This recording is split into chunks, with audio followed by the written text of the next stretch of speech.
Oi gente, meu nome é Dagny Mas e esse aqui é o Sonhar Literário.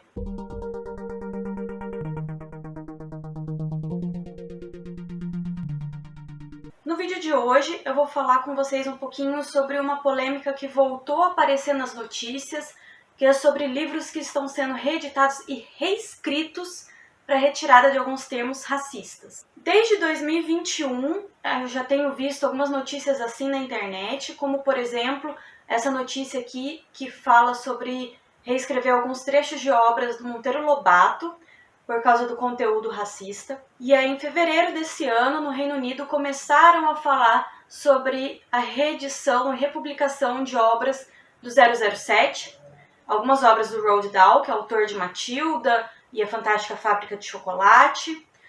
E agora, nesse mês de março, a mais nova autora a fazer parte desse hall de racistas a serem editados é a rainha do crime, Agatha Christie. Bem, eu trouxe aqui duas notícias, uma da Publish News e uma da UOL, falando sobre a reedição e troca de alguns termos ou remoção de alguns termos utilizados pela Agatha Christie que são considerados racistas. De forma geral, são trechos, que eu também vou colocar aqui alguns prints de pedaços da matéria, que retratam algumas pessoas, principalmente fora do Reino Unido, então muitas vezes em livros tipo Morte no Nilo ou Morte na Mesopotâmia, em que algumas características físicas de alguns personagens são ressaltadas de forma necessária ou não. A descrição do personagem não vai ser exatamente o foco desse vídeo. Eu quero falar para vocês sobre quais são as consequências dessas reedições e dessa republicação dessas obras sob o ponto de vista de alguém que trabalha e pesquisa patrimônio histórico e cultural. Eu vou deixar aqui na descrição do vídeo os links dessas matérias que eu estou citando. Eu vou deixar também links de alguns artigos que eu vou citar aqui, ou que me ajudaram a embasar o roteiro para esse vídeo. E eu vou deixar todas as referências bibliográficas para caso vocês queiram dar alguma verificada.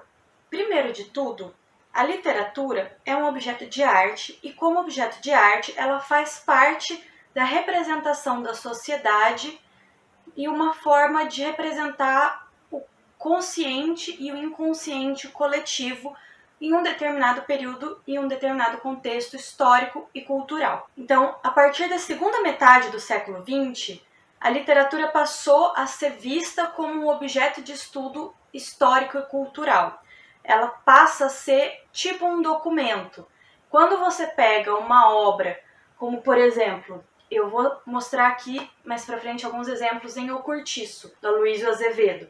É uma obra clássica brasileira que retrata muito bem o período do final do século XIX. E quando você vai lendo esse livro, você consegue ter uma noção de como era a cidade naquela época, como eram as pessoas, como elas viviam e, consequentemente, também muito do que elas pensavam, seja pelas ações dos personagens, seja pelo próprio narrador em si. E essas obras de arte elas vão refletir não só a sociedade, como também vão acabar refletindo o artista, o autor. E o autor, por consequência, também acaba sendo um retrato de sua época. Então, como pesquisadora de história e patrimônio, muitas vezes para a gente contextualizar alguma obra, seja uma obra arquitetônica, seja uma pintura, seja uma escultura, seja mesmo um documento histórico, a gente avalia não só aquela obra em específico, como tudo que tem ao redor. O próprio livro O Cortiço retrata, a vida no Cortiço, é o título do livro, mas esse livro se passa no Rio de Janeiro, mais ou menos em 1890, pouquinho depois ali da abolição da escravatura. Durante esse período, era muito comum essa forma de residência que são os cortiços. E esses cortiços eles se localizavam muito ali ainda na parte central da cidade. A cidade ainda era pequena, mesmo sendo a capital do país na época. Passado mais um tempo, o Rio de Janeiro ele vai sofrer uma reforma urbana sob o governo do prefeito Pereira Passos, que ele vai fazer vários cortes na cidade do Rio de Janeiro, nos mesmos moldes em que foi feita a reforma de Paris, sob o governo do prefeito Haussmann, durante o Império de Napoleão. E o Cortiço é um tipo de registro histórico, apesar de ser uma ficção, que retrata como eram os moldes da vida nesse tipo de edificação que deixou de existir depois desse tipo de reforma. Inclusive, foi a desapropriação e a destruição desses cortiços, sem a adequada realocação dessas pessoas que viviam nesse tipo de moradia, que foi uma das origens das favelas no Rio de Janeiro. Esse livro é um ótimo registro, mesmo que seja fictício, mesmo que não seja ali a história de pessoas reais, demonstra o modo de vida do cotidiano de vários tipos de pessoas comuns e do cotidiano também da própria cidade. Inclusive alguns tipos de costumes que a gente não via retratadas em pinturas na época, fotografias também eram muito raras, que são costumes relativos às pessoas mais pobres, né, essas pessoas mais marginalizadas, começaram a aparecer nas obras literárias, mesmo que num viés ainda, a gente sabe, que racista, né, como nesse livro, que não tem como a gente apagar o racismo presente nessa obra, mas a obra é um retrato tanto do modo de vida das pessoas, como um modo de pensar, principalmente dali da classe intelectual dos escritores. Então, mais uma vez, a gente vê ali a literatura como um documento histórico. E esses acontecimentos históricos que vão ser retratados, eles também não são ali fatos isolados. A história é uma teia de acontecimentos. Por isso que a gente valoriza muito essa questão do contexto. Então, se você simplesmente vai lá e apaga uma frase, apaga uma expressão de uma obra, isso daí é uma forma de um apagamento histórico. Isso vai cair no que um autor relacionado a patrimônio cultural e patrimônio histórico, que é o Cesare Brandi, no livro Teoria da Restauração, ele vai chamar de falso histórico. O que é isso? É quando você pega uma obra, no caso aqui ele vai falar sobre obras arquitetônicas, obras de pintura ou esculturas, mas eu vou aplicar a teoria dele agora para os livros, que é um novo contexto que nunca tinha sido pensado, pelo menos eu nunca tinha visto sendo pensado. Quando você comete um falso histórico, você está pegando ali uma obra que foi feita durante um contexto, durante um período histórico, e você alterando ela, você vai fazer com que as pessoas no período atual e na história posterior tenham pensamentos diferentes sobre o que acontecia ali. Muitas vezes você olha uma obra e você consegue entender quem eram aquelas pessoas, como elas viviam, o que faziam, onde viviam, o que comiam. Só hoje no Globo Repórter, a hora que você vai fazer essa análise, se você retira um pedaço dessa obra, você muda a percepção que a gente tem desse passado. E aí a gente entra no questionamento: mas não seria bom se a gente mudasse o nosso pensamento sobre o racismo? Sim, seria ótimo se as pessoas deixassem de ser racistas. Isso não quer dizer apagar o racismo, a existência do fenômeno histórico racismo, das obras, da história em si, porque é um acontecimento que aconteceu, é uma coisa que aconteceu e que impactou muitas vidas. Se você simplesmente dá uma de Karina Ricci e finge que, olha, racismo nunca aconteceu, gente, você está invalidando a vivência de milhares, milhões de pessoas. Quantas pessoas não tiveram a vida impactada? Quantas pessoas não sofreram? Quantas pessoas não morreram? Quantas pessoas não foram escravizadas? Quantas pessoas não foram marginalizadas? Quantas pessoas não sofreram de racismo historicamente? O racismo, ele é tanto a origem quanto a consequência de atos como, por exemplo, a escravidão no Brasil. E você não tem como simplesmente, vou apagar e vou fingir que isso nunca aconteceu, porque aí é feio. Você tem que entender que as pessoas daquela época pensavam daquele jeito e por quê? A Agatha Christie era racista? Sim, como muitas pessoas comuns na época dela, que provavelmente não tinham como deixar isso de uma forma registrada, como ela teve, mas ela acaba expressando o pensamento de uma época. E você não tem como negar que isso já existiu. Você não tem como negar que essas pessoas já fizeram esse mal, essas pessoas já discriminaram. E se você tem esse apagamento histórico, essa criação desse falso histórico, você vai invalidando vivências. Imagina uma pessoa que chega e diz: porque na minha época eu não via representatividade nos livros. Que bom que vocês têm isso agora. Na minha época, o que eu via na literatura, se eu via uma pessoa preta, ela era marginalizada, ela era inferiorizada, ela sempre morria nas histórias. Isso quando tinha uma pessoa preta nesses livros. Você vai lá e você apaga os termos pejorativos, é a mesma coisa que você virar para a pessoa que não só não se viu representada, como quando se via de uma maneira inferiorizada, que olha, sua vivência não é válida, isso não existiu, você tá fazendo drama à toa, olha só, tô pegando aqui o livro, não tô vendo nada disso. E aí? Você começa a criar uma questão de, e aí? Me prova que vocês sofriam racismo. E aí a pessoa vai lá para pegar um documento histórico, que é o exemplo de um livro, e vai olhar e não tem mais.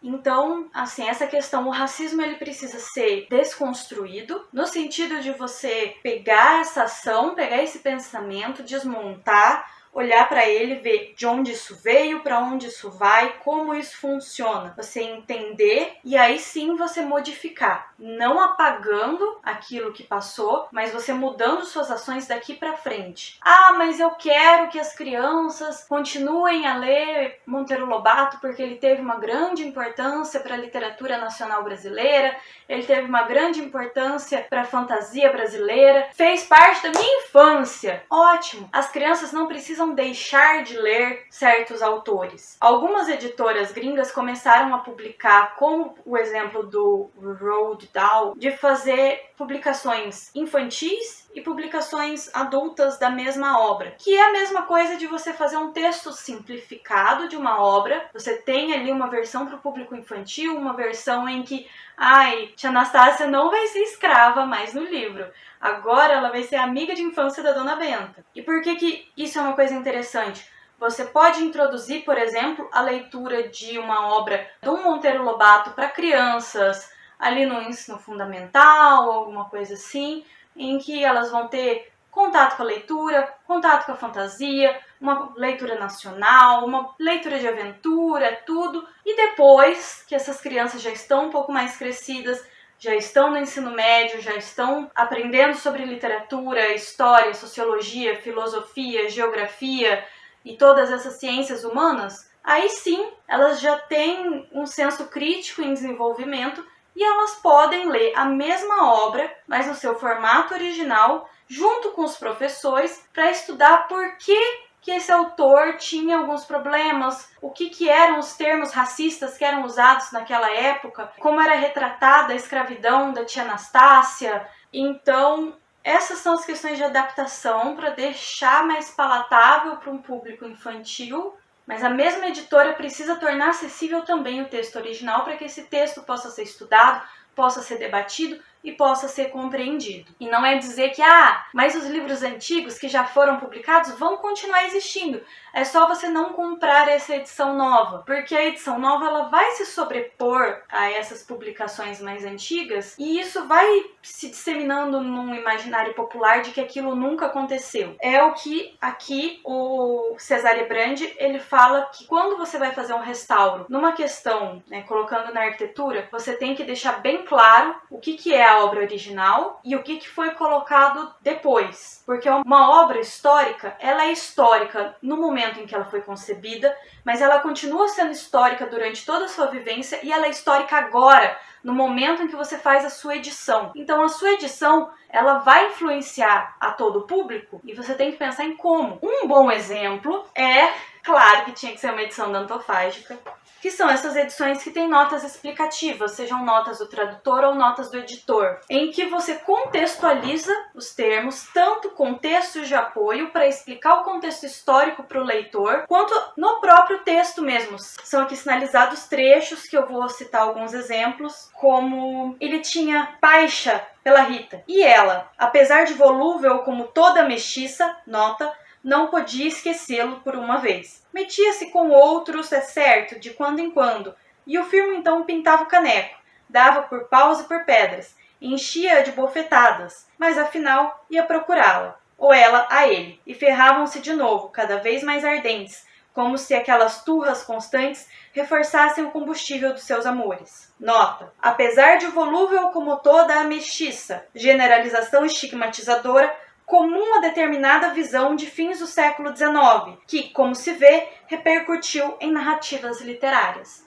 É uma contextualização simples que já diz como essa visão é pejorativa, é estigmatizadora e que isso se refletiu no livro. Se você, por acaso, pessoa que está fazendo a edição, quiser esclarecer um pouco mais por que aquilo é negativo, já fica a cargo do editor. Mas você simplesmente sinalizar no texto que isso não se faz mais, isso era uma visão da época e é pejorativo, isso era uma visão da época, é ofensivo, já é o suficiente. Se porventura, para falar bonito, para encaixar no texto, você quiser fazer uma edição em que eu vou retirar esses trechos, o que é, vamos dizer, de bom tom, o que seria o correto no cânone de uma restauração, de uma edição de obra artística, é você retirar então aquelas palavras, trocar por outras, ou simplesmente retirar aquele pequeno trecho, colocar uma nota de edição e no rodapé sinalizar qual era a frase original e por que ela foi alterada. Então, como por exemplo, aqui eu vou citar uma frase de um trecho da Agatha Christie que foi editado. Eles voltam e me encaram e encaram, e os olhos deles são simplesmente nojentos, bem como os narizes deles, e não acredito que eles sejam crianças de verdade, diz a personagem em livre tradução, um trecho de Morte no Nilo, de 1937, uma cena em que a senhora Allerton se queixa de um grupo de crianças a provocando. A nova versão do trecho se resume a: elas voltam e me encaram e encaram, e não acredito que eles sejam crianças de verdade. Tiraram a citação de que essas crianças são nojentas, que os narizes delas são nojentas. É de bom tom o que ela escreveu? Não, totalmente racista. Mas você não pode simplesmente excluir. Mas se você for simplesmente mutilar trechos da literatura, é basicamente a mesma coisa que você está censurando esses trechos. E isso não traz o entendimento para as pessoas de por que isso é errado. Pra gente, ou pelo menos para mim, eu espero que para vocês que estão assistindo também, é óbvio por que é errado você utilizar termos racistas com outra pessoa. Mas para algumas pessoas que vêm de criações anteriores, de gerações anteriores, às vezes isso não é tão claro e você simplesmente cortar uma frase, você silenciar alguma coisa que elas estão falando, sem que elas entendam por quê, elas se sentem também agredidas, elas se sentem também, nossa, tá ali, ó, tá vendo como estão me censurando, estão me calando? O trabalho que tem que ser feito é para conscientização das pessoas, para que seja mudada a forma de pensar e para que essa história seja sempre olhada, reavaliada, reestudada, compreendida e aí sim para que os hábitos da sociedade possam mudar. Ainda em relação a essas edições nessas obras com alguns teores racistas, a gente vê alguns autores, como por exemplo Maurício de Souza, modificou coisas na sua obra, mas ele fez isso ainda em vida. Então é uma revisão que o autor faz, uma reflexão que ele faz ali consigo mesmo, e a partir desse momento eu vou mudar e não vou mais fazer esse tipo de representação, a partir de agora isso não vai mais fazer parte aqui da minha obra. Mas ele não apaga aquilo que foi feito no passado. É diferente uma pessoa em vida cometer um ato falho, repensar aquilo e modificar sua obra do presente para frente.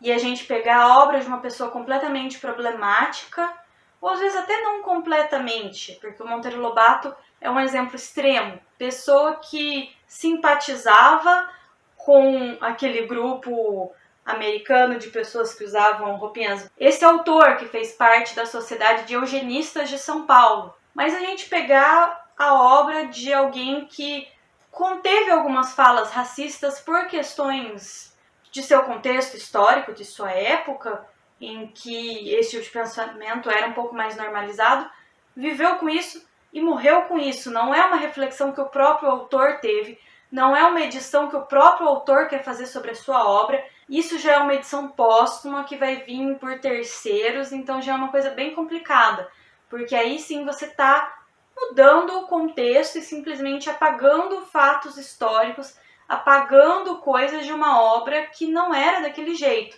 Você vai modificar uma obra lá de, sei lá, 1920, pessoas leram aquilo naquela época, pessoas sofreram as consequências desse tipo de pensamento naquela época, pessoas morreram já com esse tipo de pensamento, e a gente apagar isso agora não vai mudar o que essas pessoas passaram. No máximo, a gente vai estar apagando a vivência delas. Então, eu espero que esse vídeo tenha ajudado vocês a ver algumas diferenças, a entender por que é complicado a gente fazer esse tipo de modificação histórica, a entender que o falso histórico ele vai influenciar na nossa vida no presente, mas também isso influencia outras gerações, porque vai deixar registros históricos diferentes que não são baseados nos seus respectivos períodos originais. E eu espero que esse vídeo tenha trazido para vocês também algumas reflexões de coisas para se debater em casa mesmo, para se debater no WhatsApp com os amigos, para, enfim, falarmos sobre racismo, falarmos sobre formas eficientes de combater o racismo e formas da gente compreender de onde isso veio para não ter mais um futuro de para onde isso vai. A gente conseguir parar esse tipo de pensamento aqui na nossa geração, fazendo as pessoas compreenderem suas problemáticas. Nossa, bem ambiciosa eu com esse vídeo, né? Mas eu espero que vocês tenham gostado bastante. Se gostaram, por favor, deixem um like, se inscrevam no canal. Lembrem que eu tenho aqui um link, né, que fica na descrição do vídeo também da Amazon, que se vocês fizerem alguma compra usando esse link, eu ganho uma comissão e vocês não pagam nada mais por isso. Obrigada, até a próxima e tchau, tchau!